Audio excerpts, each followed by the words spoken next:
Hi, Aidan here from sportshypnosisdublin.ie. Now I want to talk to you about emotion and the impact that emotion can have on your competition experience and your performance. And it's interesting, I read recently an interview with an international rugby player, and he explained why he never actually sang his country's national anthem. Now I had noticed he never sang it, but I just assumed it was because he was one of these people who couldn't sing. But he explained that when he sang the national anthem, he became so emotional he couldn't actually play. That it brought him back to his childhood and the memories of sitting in the stands and how excited he got when the national anthem was playing. And this is what was triggered as a player. And he lost focus, he lost concentration, and his basic skill set suffered. So his way of controlling his emotion was not to sing the national anthem. And it is important that everybody find your own individual optimum emotional level for competition. It's a dangerous thing to get swept up in the atmosphere of a changing room, because I remember playing rugby and every week there was one guy on the team, and before he went onto the pitch he was ready to put his fist through a door. On the other extreme, we had the team joker. And I remember one day, he was sitting there combing his hair because he said, "Lads, it's a cup match. I've got to look good for the cameras." So every individual has their own optimum emotional level. And it's a dangerous thing for a captain to come in and give one of these rousing team talks, getting everybody onto the pitch in a frenzy, because that's not necessarily right for everybody in the changing room. Now, one of the most iconic images in sport in terms of triggering emotion, for me, has to be the All Blacks performing their haka before a game. Now, I know the translation, it's life, life, death, death, the big hairy man who holds up the sun. But there's a lot more happening there.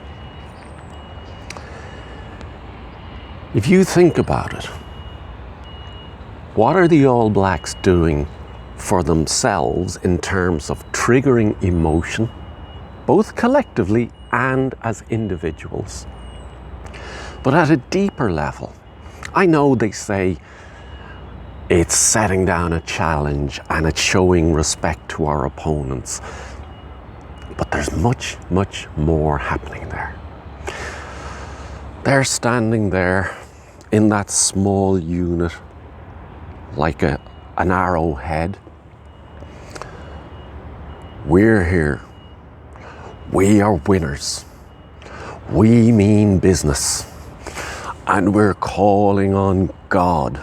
We're calling on our forefathers. We're calling on the spirit of every man who ever wore this jersey to bring us strength as we stand shoulder to shoulder as brothers representing our nation.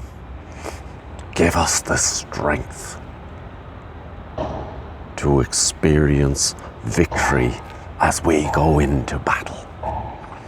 And in the meantime, the opposition has to stand there, and World Rugby has said you do nothing.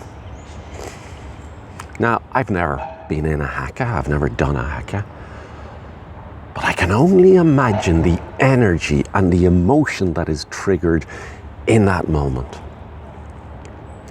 And down the years, is it an unfair advantage? That's not for me to say. You can make up your own mind. But down the years, different teams have tried different strategies and done different things to try and play mind games. And invariably, it does not work. However, by accident, a few years ago, the Irish rugby team came up with a strategy for facing the haka. And it did something different that day. It triggered a different emotional level. You see, the Irish team were playing the All Blacks, and it was the first match that Ireland were playing since a former captain of Ireland who died suddenly at the age of 42. He had been captain, he was coaching one of the provinces, and he was found in his hotel room the morning of a match. So the Irish team decided that they were going to honour his memory. So when they faced the haka, it's an iconic image, they stood making a figure 8. 8 was the number of the jersey this gentleman wore. I can't mention his name because I haven't asked permission to use his name in this video. But when they faced the haka, they were honouring their former captain, coach, teammate. And something different happened. Unknown to them, they actually triggered an emotional level that they had never experienced before. They were facing the All Blacks and they were saying, "Not today. We are honouring the memory of this man, and in his name, we are going to win." Now, if you saw that match, you will have seen that the All Blacks came off second best in every aspect of the game.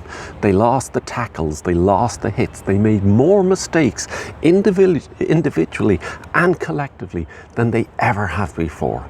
Now, I'm not saying scientifically I've done an analysis. I'm saying I have never seen an All Blacks team play as poorly. Now, did they play badly? Or were Ireland just better on the day? Leave that up to you again. But that Ireland team played with an emotional level that I have never witnessed before. Always believe in the power of the mind and the importance of learning your optimum emotional level for competition. Thanks for watching. For sportshypnosisdublin.ie, I'm Aidan Sloan.